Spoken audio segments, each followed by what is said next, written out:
Hi everyone, and welcome to our monthly community show. It's our space to comment and discuss the ever evolving world of social innovation and social impact. Today, we'll talk about educational technologies, or as we like to call them, edtech. And to get as much perspective as possible on the subject, we surrounded ourselves with Yann Giroux, the CEO and founder of OPLAN. It's an tech startup dedicated to improving our relationship with time. I like that. And Tony Simard, founder of Boîte, Innovation. It's an international company based in Quebec, Canada, that is dedicated and focused on providing access to technologies for culture and languages of marginalized communities. So we'll see, we'll do a bit of French and English there. But first, we're lucky to have with us Denis. Hi, Valentina. Hi, everyone. My name is Denis, and I'm a virtual event director and digital media content creator, currently working with several nonprofits, including Greybox, Montreal New Tech. And today you'll notice we're switching up our format a little bit. We're always looking for new ways to create content. And while the first couple of shows we did were on Clubhouse, today we're actually going to be streaming to all of our social medias. You're probably watching on YouTube, Facebook, LinkedIn. So welcome if you're new to the show. And it's great to have you here for our community chats. It's built by nonprofits, for nonprofits, and other social impact organizations. And really, we're always on the hunt for bringing those leaders from the field to talk about managing strategy, advice, as well as tech adoption and implementation for organizations looking to make a positive impact on communities. Spearheaded by our awesome Valentin, he himself is a founder of a technological nonprofit doing lots of really great things. So Valentin, tell us a little bit about what we want to be doing today in the conference. Yeah, actually, this is a topic that's pretty close to my heart, maybe because I had the opportunity to teach here in Quebec, Canada, at college and university level, as well as abroad in West Africa and Latin America on some educational missions. But I'm a huge nerd. I love tech, and there's something deeply related when you talk about technology and when you talk about knowledge.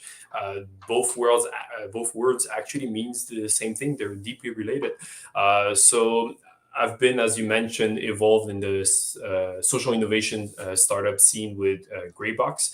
It's registered as a nonprofit in Canada, and of course, our kind of day-to-day obsession is how to make educational resources available remote in remote locations where internet is a bit difficult to get access to. But of course, we're not here to talk about Greybox, but you'll see kind of here and there some of that perspective because I'm involved in that scene as well. I'll reuse that to challenge or guest and maybe go deeper in those topics. So I think that will be pretty interesting. Hey, before we continue, dear listeners, I just want to remind you, the format is an open dialogue.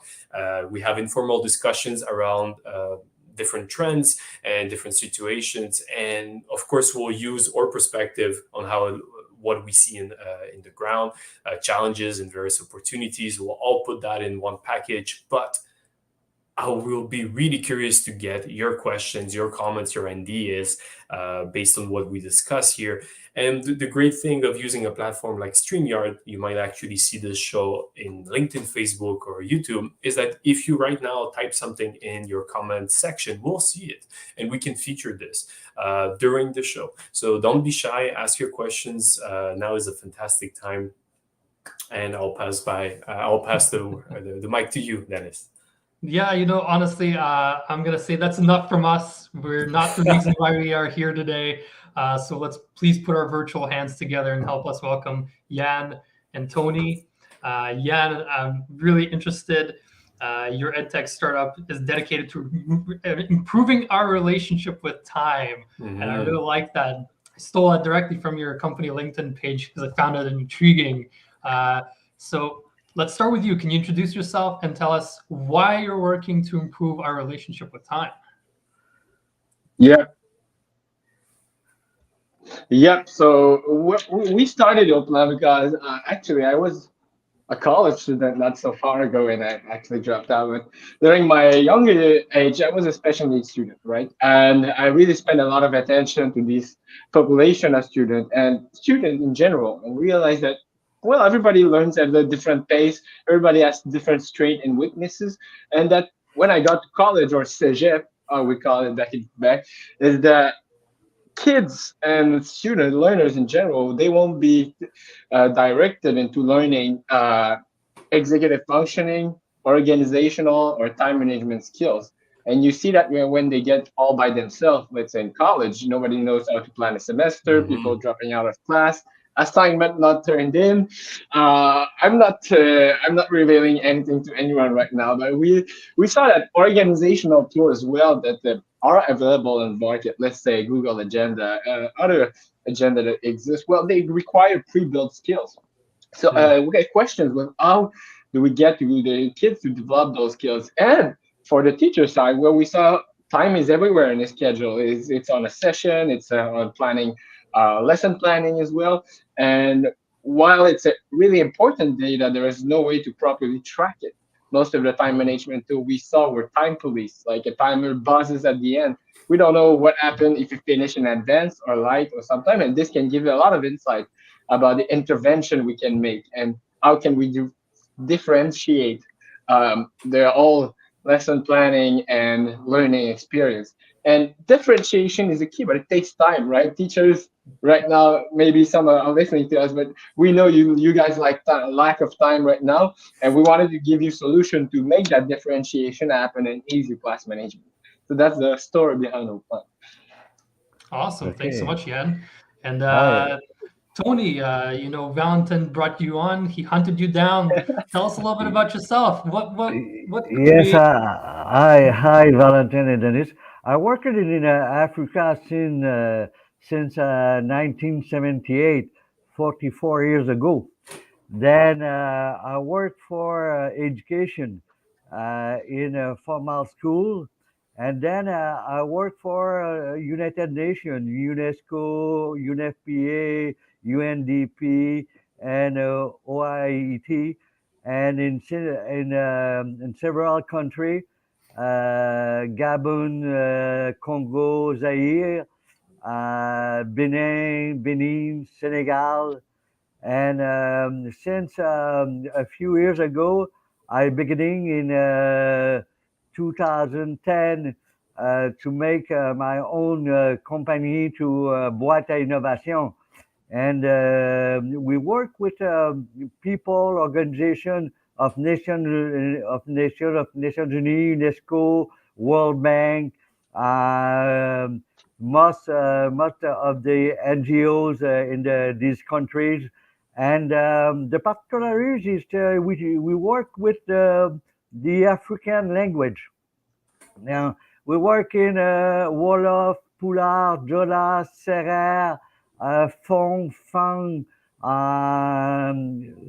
Kikongo, Lingala, Swahili, Bambara. Then we have about 16 African language, and we work with the then what plurilingual. Then the person who don't know to read, to write, he could learn to read, use internet, use a computer, use a smartphone at the same time. Then with video, with audio, with writing. Then it's very simple to use, and it's the particularity we have a teaching with 20,000 people in Africa since a few years. Then the people like it to learn with the smartphone.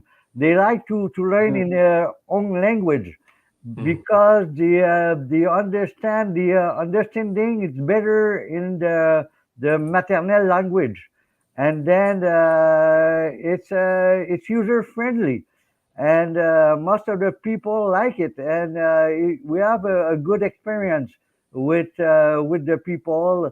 It's une véritable révolution pédagogique, donc Mhm. with the people. Wow, I have like a million questions about that. I'm sure, Yann, you probably wonder the same thing. Let me guess. Right now, you support English. Do you support French in terms of content We in the do platform? support French. Actually, what's its art and education? I think it's that we have the tool, like as tech company, to translate our website. But when it gets to having a precise term or cultural reference, as education is all about, well, that's come harder. So we try to add one language at a time and make it the right way as well. Yeah, and Tony, you supported. You gave an impressive list here. How many languages from the get-go you're supporting? Because in your case, that's mission critical. If you want to reach further communities, you have to speak a language that they speak, right? So how many Yeah, languages was that in total? 16 language in our platform, and we in this year we will put five other language. Wow. Then Africa, it's concern all of Africa, because if you want to make education with African people, you have to make it in your own language, in African language, Hmm. because the person must comprend mieux dans sa langue maternelle. It's better simple in African language to It learn. is. You want to be frictionless, right? As how do you maintain such a large? Because when you create content, if you want to make a change, you want this change to be kind of done across all languages, right? Jan, when you work on your platform and you're changing something, you have to account. Oh, okay, does the French version match? Does the English version match? Hmm. Now you have when you have Tony such a large array of languages that you have to support at the same time, how do you keep your content in sync? Because I know that's a huge problem with teachers right now. Yes. We beginning with French, and Mhm. then we have many linguists, many people who work together. About 40 people, linguists. They work with us in Africa to put in African language the content, and it's we are the platform to do this. Then in intranet, they don't there matter if the person is in a village or in a town in anywhere in Africa, because with internet we could do the very easy to put new language in Nice. real time. Mm. Then the technology are there. We use it for acquérir les compétences du 21e siècle To with get the The 21st with 21st. skills, internet. Yeah. 21st century skills. And this is Yeah. impressive because the way I see it is, oh, that's such a huge complexity. But the way you seem to present it is that we have the technology, and when you think about it, it's better than the alternative, which is, for example, printing those documents or just not even have access to those documents in the first place. But all of technology is in a video. We do the learning. Then the people learn with the smartphone, with video, with audio, with writing. Then it's very easy to use that, because the people understand what they learn. They understand what they learn, and they practice. They Mhm. practice at the same time what they learn with the platform. Then it's very appreciated by the people. Nice. I have a question exactly about that. What's specific when we do educational technologies is we're trying to teach something, or we're trying that the user, instead of just using a product, learns something new, right? And we want Mhm. to maintain that habit over time. Jan, you're exactly in that space as well. You're trying to create a new habit around how Durable people skills. manage time. How do Mm. you make sure that it's not only working the first time, but that people keep doing it over time? You know, most of our app, and I think edtech started perhaps a bit with gamification, right? And somehow it evolved, and now it's everywhere in the classroom. And um, we're starting to get data. Each edtech component will get some data about a user using it and so on. And well, when it comes about time, for my part, my end, it's easy as well. The progress you make or where you struggle the most is where you would have taken more time, or maybe you skip the task and spend 30 seconds on it. So with that said, how do we develop durable skills? And how we do it is that over what we, I like to say that let's say let's compare ourselves like a bit to Spotify, right? There's no emotion and so on. Uh, our tools and in edtech in general requires engagement, and this engagement, well, it needs to be framed somehow with the educator that will not. Right now, the educator does it all for the student. We want it to make think the student about, and that's how we ensure the way our people use the app, and we make sure they use it properly. That the student will develop those durable skills by making him accountable and responsible for his own learning. So that's what we do in OPLAN. But in general, I think that most edtech product, and I think most that they fail, we see failing or disappearing the map that had huge potential is that, well, how you user use it, so customer success, and how do you create engagement? Because if I use an app like mine twice a year, you won't see any result, right? So you have to have that daily, or not necessarily daily, but this clear paths of where and how can I use the app, and this is it. So that's how we do it. But it's a complex question and depends on nature of your technology. But engagement is definitely the key for me. Yeah, no, that's a great segue to a question I had. And that's primarily, you're working within an educational system. I'm very curious because we have two different perspectives here today. Because Yann, from my understanding right now, you're focused heavily on Canada, maybe a little bit of North America. Yep. But Tony, you're bringing that international perspective. So it's a great conversation we can have around some of the limitations and challenges about implementing edtech into educational systems. I know, especially Canadian educational system, pretty slow moving. So to get everyone on board and using the technology, especially as you mentioned, using it properly, staying dedicated with it, that's a challenge. And I think that can lead to the death of many edtech solutions prematurely, even though the solution itself might be great. But you have to cut through a lot of red tape. You have to get the right supporters on board, making sure you're following all the rules. I know I was involved with an edtech company a while ago that was focused around career development and career education for kids.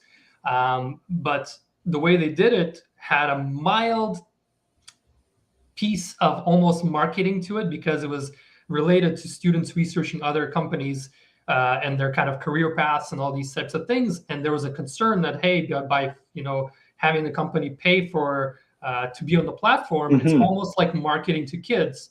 And so this raised a ton of red flags and created a lot of challenges, even though the core concept was a great idea.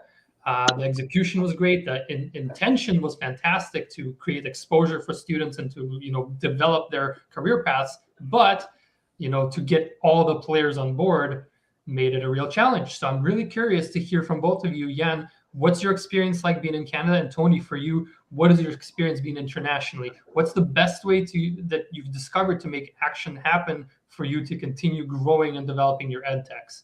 Maybe Yann, we can start with you. Yeah, I like that question because it's a complex question, but there's a main component I'd like to outline. So first, it's funny, I added this conversation maybe to put the table that with one of our advisory board leader, which is a thought leader, Ron Canrell, recognized in Canada, and he was telling me that this innovation, especially in social areas that where a society like Quebec or the US or states make their own choice, you need to have like a lot of people on board to bring those changes. And to me, those changes will come not by the early adopters. Of course, you need those, but you will make real impact when you will change those mid adapters mentality about using and going forward and seeing the value into your product. And I think Tony, you will have a lot to say about that. given the context in Africa.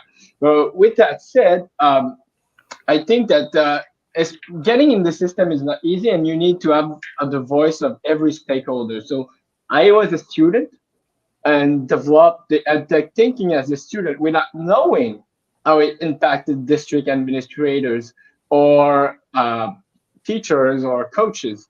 So with that said, I needed to have more insight from these people, and now we have some on board our team.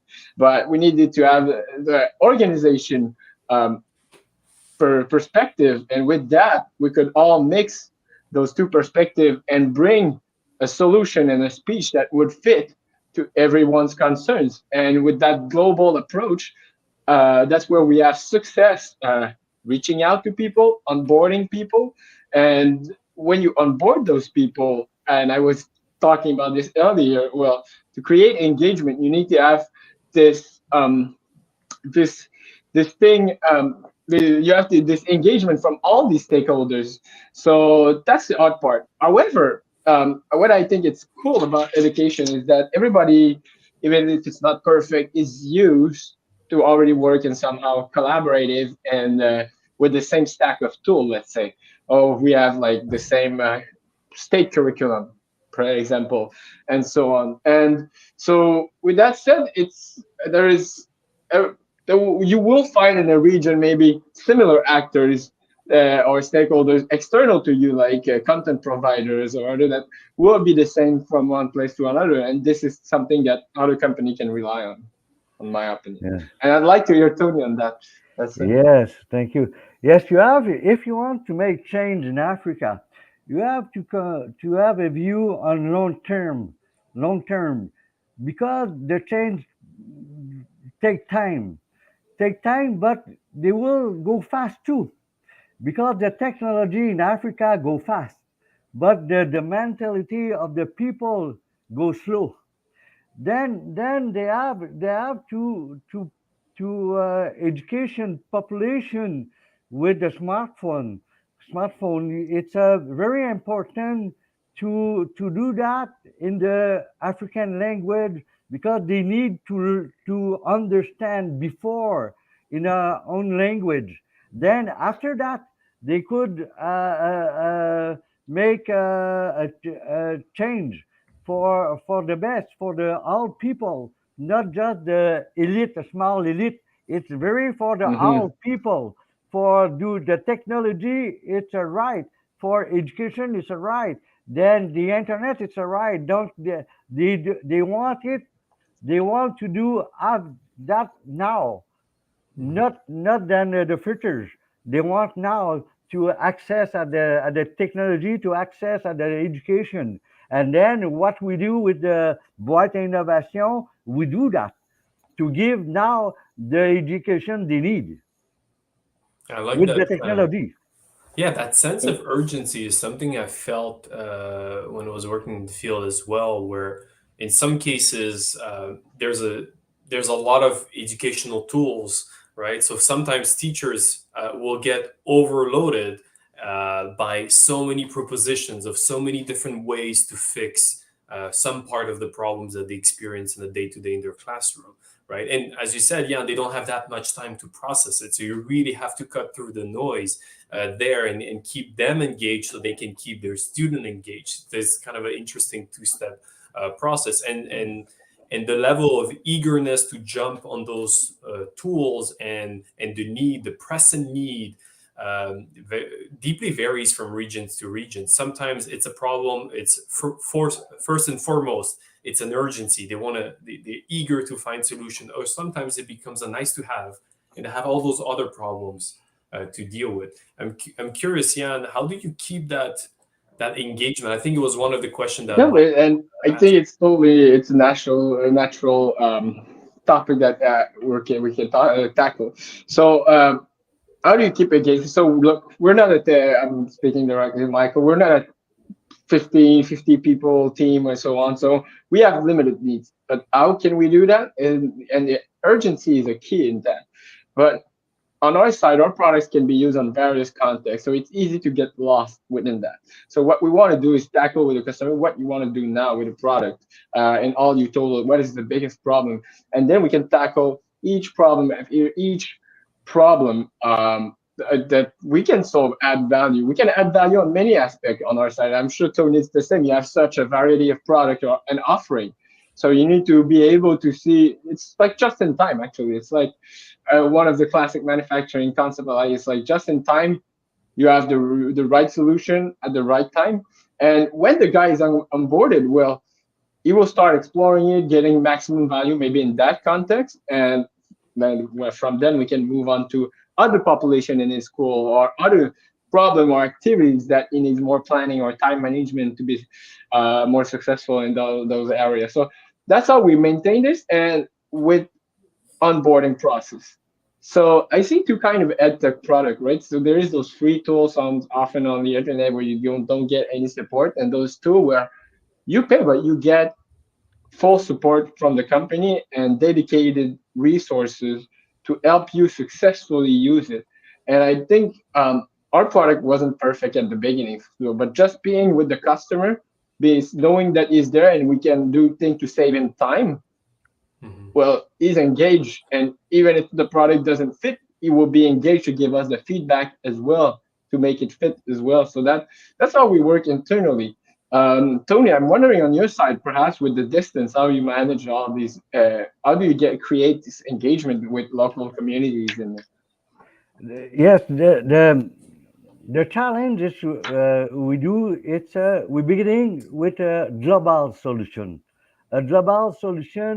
and for the people with very many apps, webs apps, and then the people need to have access our technology. It's a real challenge. It's why Gray Box is a solution in the rural country with a rural village. Then we do that, and it's real challenge because the people in a rural country, African country, don't know about internet, don't know about technology. It's new for them, and you have to amener avec toi la right. technologie. Then the challenge is very big. It's a long term challenge, very long term challenge with a small action each day. Each day you have to do small action, and then petit à petit, it's beginning to understand with the people, and they know they have to learn the new technology. They have to learn to write. They have to learn to use internet for the education, for the environment, for business, for all. Then the African want to participate at la mondialisation. Then it's very important to have to give them the choice to use internet in their own language, and then after that they will participate at the mondialisation, and then it's a very a big challenge because we do un monde à deux vitesses. There we have a two-speed here. And the challenge is we need one word. We don't have word with many different level, and we want to the people access in the education because it's the solution of the development. I have a question that could wrap this part very neatly. We talked a lot about ultimately various stakeholders, various people that we need to involve in the solution we're trying to bring forward, or in our own kind of understanding of the problem, who we should talk to better kind of get a definition there. I'll ask a question for you, Yann, and for you, Tony, as well, which is, on your day-to-day, who is the main stakeholder, the person that you have to convince first before they can convince other people in the organization? And from that stakeholder, from that key person that you're trying to talk to every day, what, to your understanding, is, let's say, the first three things that are on the top of their mind all the time? This is the stuff that they're always obsessed by. This is the current problem that they're facing. So who's your stakeholder, and what are their top three problems right now? Mm-hmm. The challenge it's very important because the people don't want to take the risk. They don't want to take the risk. They do that, and then we see if it's good. We will take, but we don't take the risk, and it's a big challenge because all people look at and they wait. Yes, but the speed of the change is real, and the people that want the solution qui fonctionne. Then it's if you want to convince the people, you need to do first, and then they will see. But if the people don't see, you say, oh no, they don't believe it. They don't believe at us. They don't believe because they don't see. But if it's in another country, they see, like in Senegal, it's good. Oh, well, okay, we will do it. But the risk, the first thing we want to understand, then people don't want to take risk. That you have to take the risk first, and then after that they said, okay, then you have to do first. Then after that, they will suivre, ils vont te suivre après. Nice. So basically, Yes. risk aversion. Then we talked about essentially having concrete examples. Being able to demonstrate that it works and show some proof. Hey.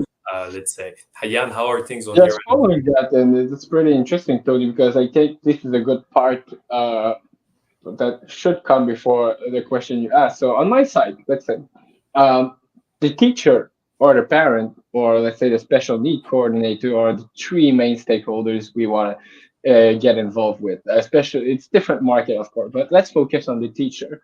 So really, the teacher has decisive power within that. That's the first thing to think of. So his fears or his pain would be, well, yes, he lacks time. Yes, class management is something not really easy always to do.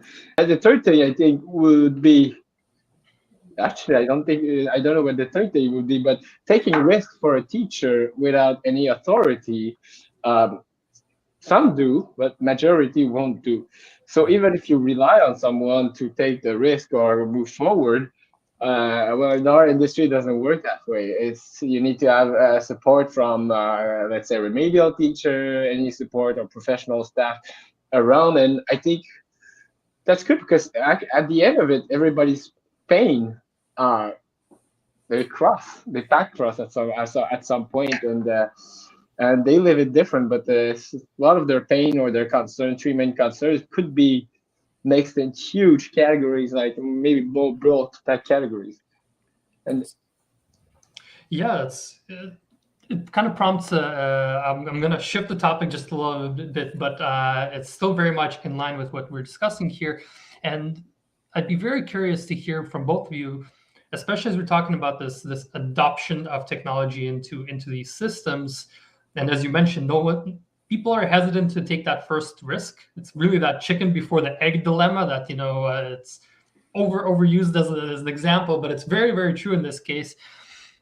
So in terms of sustainability of edtechs, I would love to hear from both of you, how do you financially sustain and create the opportunities to move some of these slow movers and work with the slow educational systems that don't always want to take those risks before they see the example of success. So it's kind of, you need to fund it in order to give it enough life to get that example. And then once you get that example, okay, some money can start coming back in. So I'd be very curious to hear from you, through your experience, what have you seen as a way to make sure that you can give your organization enough life to get to that stage? I think, Dennis, that each time you try to change a major component, right? So, like education is a major component of every government on this earth, if I'm not mistaken. Well, it will always take time first. I think we all see COVID as an accelerator, but we don't. Uh, it didn't solve everything, right? Just like woke up to people about the importance and how digital can be a mean uh, to fix all that or bring new solutions to that. So with that said, education, edtech especially, is cash intensive. But I think right now, since maybe 7 years, we see a boom in the funding that's happening, and people see value like in ESG governance or anything. They will see value in the impact we create. Let's say I like to say like the limit of the accountant is a free user doesn't mean nothing for an accountant. But now for SaaS company and even edtech, it means a lot. Somebody that's using it every day and so on. So I think that though there might be some system change, buying change that maybe make it more staff to implement and so on, but we got to respect the rhythm at which it is going right now. So how sustainability looks to me, it's even if you have a small team and so on, as long as people keep using your product, it's good. I see too much product that has been used maybe when I was in elementary school, maybe 20 years ago.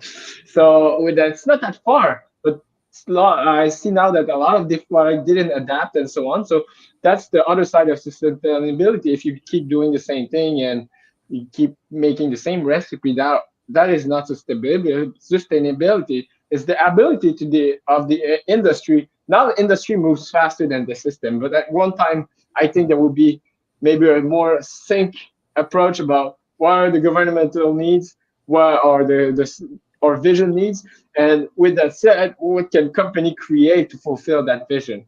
So when we get into a more synchronized cycle between authorities and industry, I think that would be great. And maybe Tony, go ahead. Yes, for us, for the people don't know who we are. We do YouTube change for with video.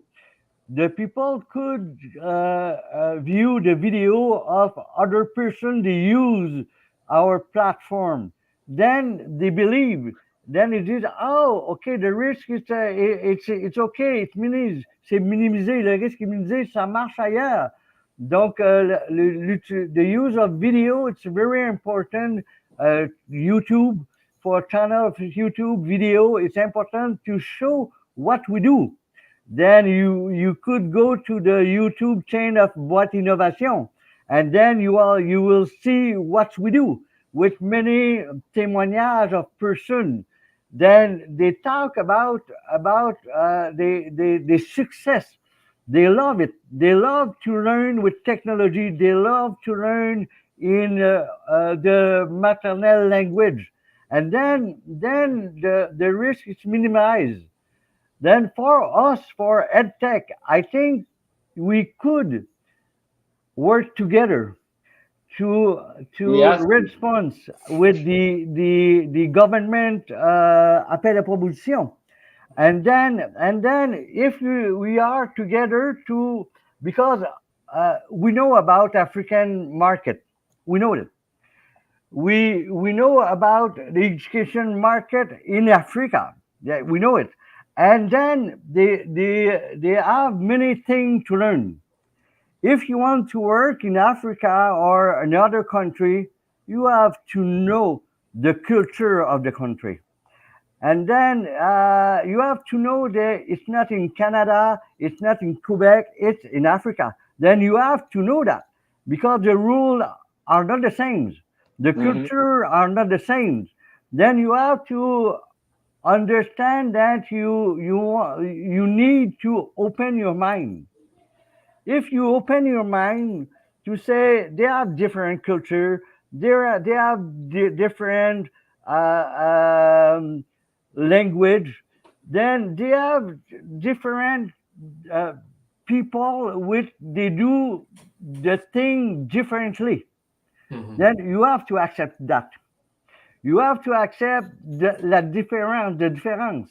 And it's very important because if you want to understand to work in international, you have to understand first the culture.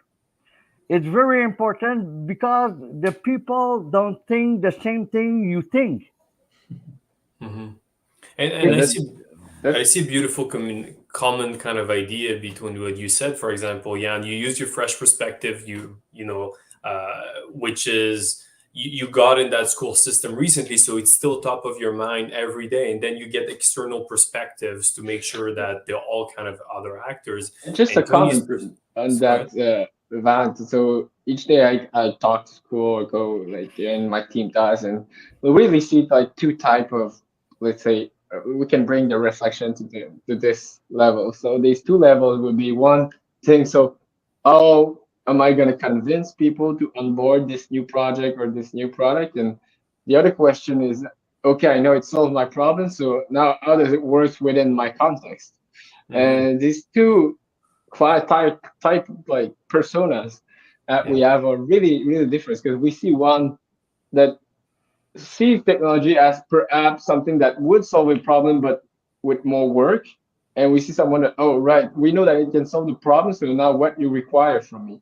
So that's they're not as ready and on the same page, so that's pointed And I out. think Tony also spent a great deal of time talking about his preoccupation of being context aware. You can plant the seeds, setting the idea that you can go there, but then it's very contextual to everybody. I have a one last wrapping question. I'll try to keep it short, but I think it makes sense to wrap up this episode. And the idea is that we've been talking about all those actors that are ultimately involved when we're trying to make a change. And education is fundamentally about making change in itself.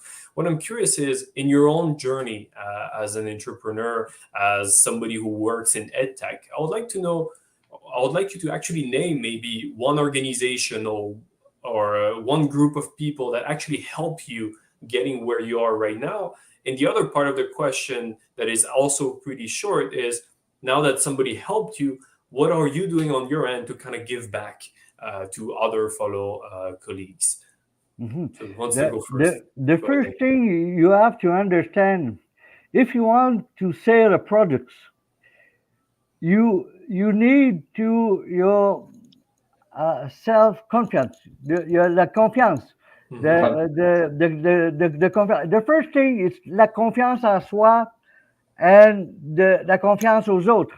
Believe the product, it's a product. You are the product.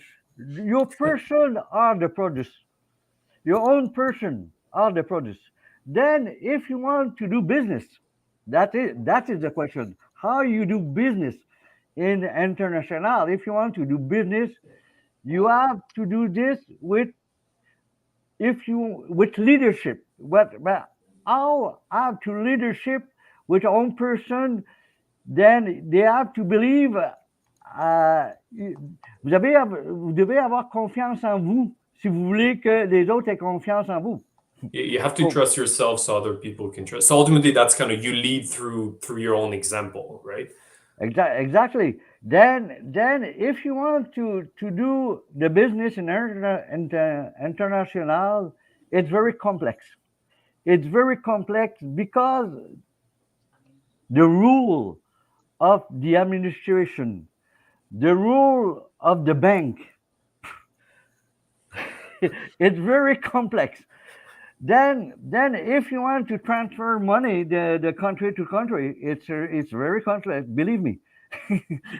and then you have to do the thing with sincérité, honnêteté, the value of your own person. Now the people don't buy a product. Now the people buy a value. Which value quelle valeur que tu apportes aux autres? Des valeurs ajoutées. Then you have to understand the the business now is not the business since depuis 10 ans. It's not the business since the people are proud of them. The people are very proud of them, and they want to see how you will be to comment vous allez valoriser ce qu'ils sont, valoriser ce qu'ils font. Okay. How you'll basically put forward what they want to do, what their aspiration. I like that kind of very specific tone of ultimately, if you believe in what you do and you stay consistent, you'll get help and you will be able to help people because all those things are very clear. Yann, thank you, Tony. Yann, on your end, who kind of helped you in your journey and how do you give back? Actually, I'd like to say that, well, Valentina, we know each other by edtech or association back in Quebec, where we're all in together. And for me, at the beginning, there was a good start. You know, a college student gets out, I dropped out of college, tried to sell some stuff to the teacher and saying that it would change their life. Didn't work the best way, right? So uh, we're all supporting each other and all this being new. So I'm more from a high tech background on my end. Well, it was exciting. I would like on the day to day, many people help us on our journey, but I think that this and some teacher when I were young, that's really what ignited all of this. And I think this collaboration within our Quebec ecosystem is still pretty strong. And that's how I learned, and I learned how to maybe defocus on some stuff, focus on some other stuff. But overall, and I'd like just to say a last thing about this, and maybe not personally, but what I realized as an industry, so you know, we're still an industry with giants like Pearson, Microsoft, Apple, and education, but in some sense, everybody is more collaborative in education as they are in other market, let's say smartphone production, because we're all here, and Tony pointed it out well. We're all there, most of us, least of us, because we care about education and social impact. Even people working at Apple or Google, we all care and we all work together. So I think our industry, compared to not many other industry, but we're really federated and committed to the learners and teachers' well-being, and that's what binds us together, and that what's bring EdTech really strong. So that's just a general point of view, and that what helped me a lot as well.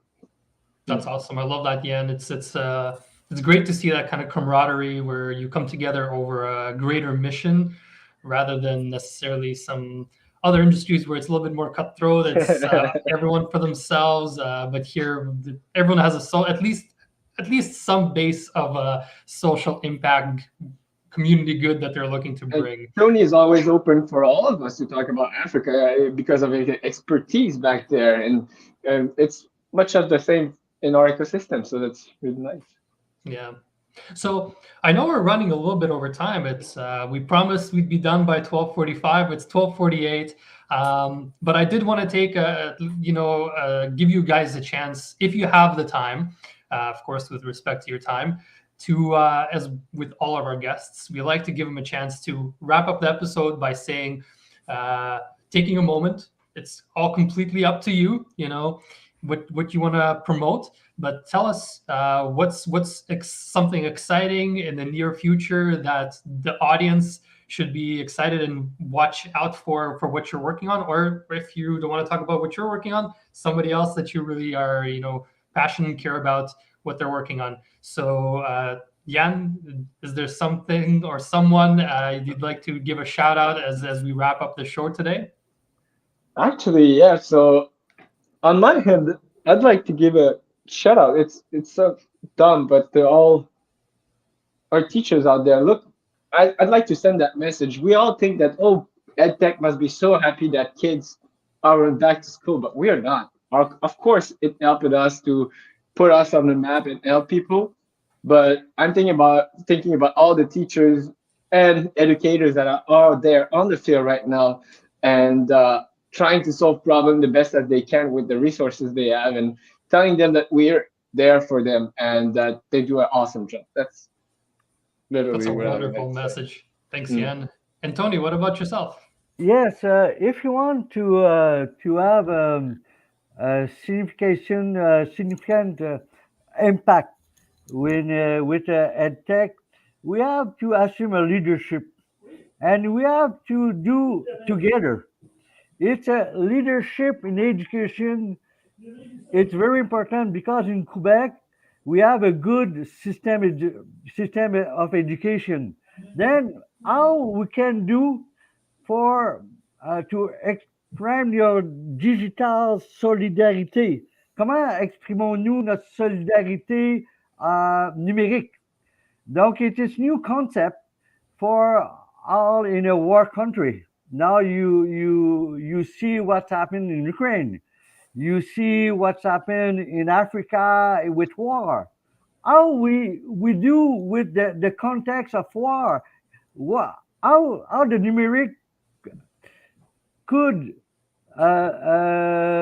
apporter une solution aux populations qui ont besoin d'éducation dans des pays conflictuels.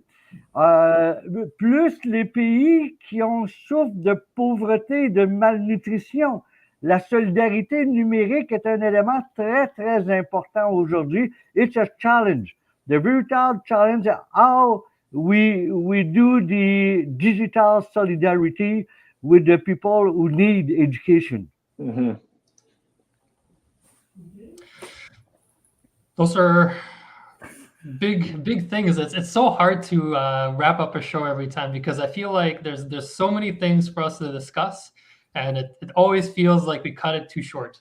But I know time is limited, so I wanted to say, Yann, Tony, thank you so much for taking the time today on a Friday as we are coming into the close of the day in a couple of hours to take the time to sit down with us, have these conversations, share your experience and expertise. It's been a real pleasure. By the way, for the viewers who are watching this, if you still have questions, because this is the fun thing of doing a live, but also to have it available on platforms afterwards. If you have questions, write them down. We'll make sure that Tony or Yann get to see them, get to answer them afterwards. So don't worry if you were not able to get it in sync with us during the live. Use that comment feature. We'll hunt them down for you to make sure that they can answer. Thank you very much. Thank you, guys. That was awesome. Bye. And there you have it, Valentin.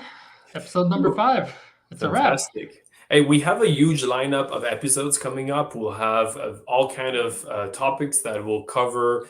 You can kind of guess the general obsessions that we have here at Gray Box, but the idea is to do a show for the community, by the community. So we'll have all kind of players in that field, overall related to social impact, social innovation. So stay tuned. We're trying to do a monthly format. If you have ideas of guests, people that we should talk to, or topics, this is usually how we get those topic ideas from all those discussions we have. Don't be shy. Just send us a message and we'll take a look at it. And we'll kind of try to schedule that across the year.